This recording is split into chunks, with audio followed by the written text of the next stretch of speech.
Hi, this is Frid from The Joy of Syntax and English in Color. Today I want to make another nerd video, finally. And I hope that it's the beginning of a long series of nerd videos. I'm probably going to be quite structured about it in the future, but today I wanted to talk about one of my very favorite constructions. And I don't want to thoroughly discuss it, but just remind you of it a little bit, and I want to show you an unusual specimen. I was reading a P.G. Wodehouse novel. I love Jeeves and Wooster. I used to really binge watch the show with Stephen Fry and Hugh Laurie. And every now and then when I give myself a treat, I find a show on YouTube and watch it. It's really, really cool. If you don't know it, go and watch a few Jeeves and Woosters. Anyway, I was reading this novel. I couldn't go to sleep, and I was reading this novel, The Inimitable Jeeves.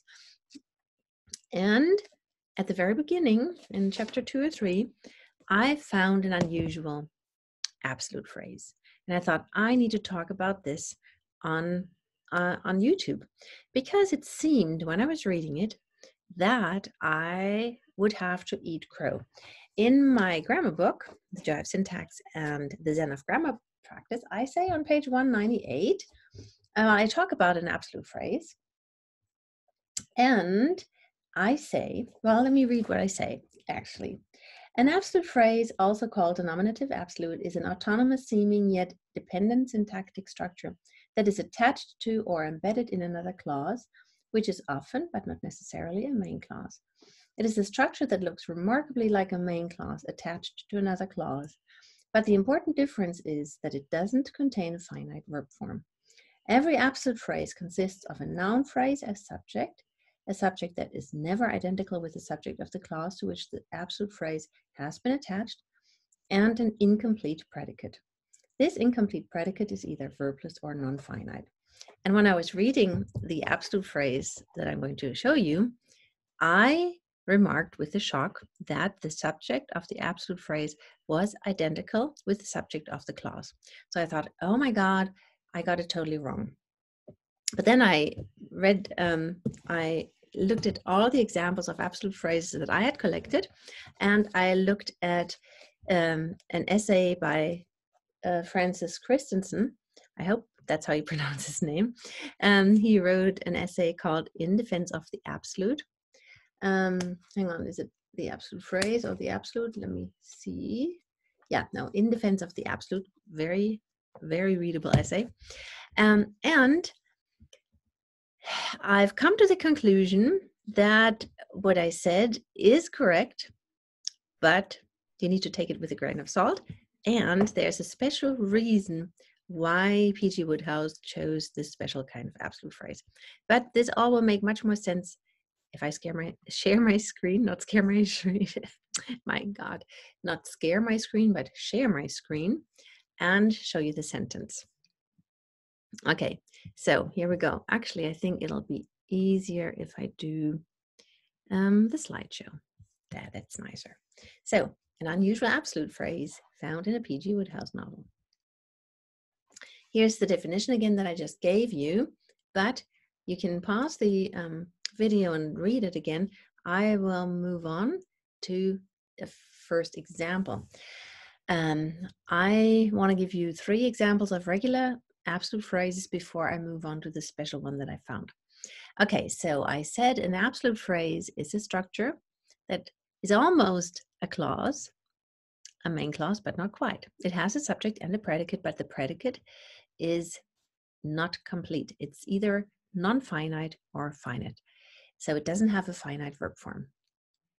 If any of these expressions scare you, then read my book or hang on and wait for my new YouTube series and my a series of webinars that I'm about to launch, because I will explain all these terms to you.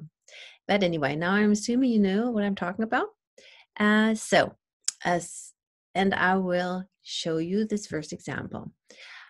It's taken from one of my favorite novels, The Great Gatsby. And it occurs in chapter 1, and it says, "I've got a nice place here," he said. Tom said that, one of the important characters. His eyes flashing about restlessly. So the absolute phrase provides a detail of Tom so that we can see him or picture him in our mind's eye. And it's always a good idea, I think, to disassemble structures, not because the disassembled version is better, please don't run away with that idea, but because then we can appreciate the original so much more. So let's disassemble the sentence. I've got a nice place here, he said. And then the absolute phrase as a main clause would sound like this. His eyes flashed about restlessly. So we grab the participle and we turn it into a finite verb form. And you see that it's pretty boring. The absolute phrase is really a fantastic structure that makes images come alive. It makes prose come alive. Yeah, so this is an example of a non-finite absolute phrase. Let's move on to an example of a verbless absolute phrase. She looked at him, her mouth boldly scarlet, her eyes watchful and cold beneath the brimless hat, a curled spill of red hair. So this is a very complex sentence. We have a main clause, she looked at him, and we have two verbless absolute phrases, and then we have an apposition, a curled spill of red hair. And the apposition is also, well, a very literary one. It's pars pro toto. So we have, the apposition focuses on a detail that makes this lady very noteworthy, an abundance of red hair. But the apposition here is not the focus of our discussion today, or of my discussion today. Let's look at the two absolute phrases and disassemble them. So what's missing, or what keeps the two absolute phrases from being complete clauses? The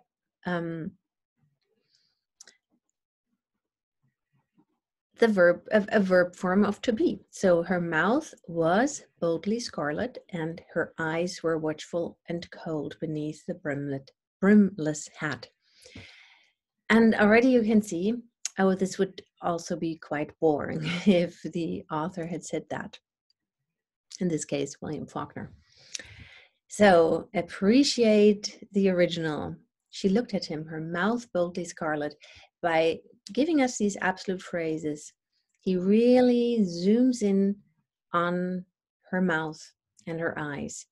And it's so much easier for us to picture in our mind's eye what she looked like. Yeah, great choice, the absolute phrase. So let's move on to another example. This is also an absolute phrase that's non-finite. However, this one is a little bit different, or actually quite a bit different from the previous two examples. In the previous two examples, the absolute phrase focused in on a detail of what was discussed in the main clause. But this absolute phrase here is actually a continuation of the story. We walked on, the crust cracked uneasily under us. So instead of having these two sentences in a row, the writer chose to well, in a way it is a detail of the event. I mean, they're walking, and while they're walking, the crust cracks under them. Yeah, so in a way it is a detail, but it is, to me, it wasn't so startling a detail. It didn't focus on anything that the subject did, but that happened actually it was like a, well, I don't want to say it was an adverbial circumstance. It's really something happening, but it's happening while they're walking. So it does describe a situation that's happening while they're walking, but it is not a description of them or the way they walked. So it's a detail. It's a descriptive detail of the environment or the plot, but not of the people in it. Do I make sense? I hope so. Yeah. Anyway, so we have a subject in all three. Well, let's look at all three of them simultaneously. Each of these absolute phrases has its own little subject, which is not identical with the subject of the clause to which the absolute phrase has been attached. And then it has a predicate that is not finite. So, and by doing this, somehow we focus on the essential thing. It's easier to focus on the essential thing.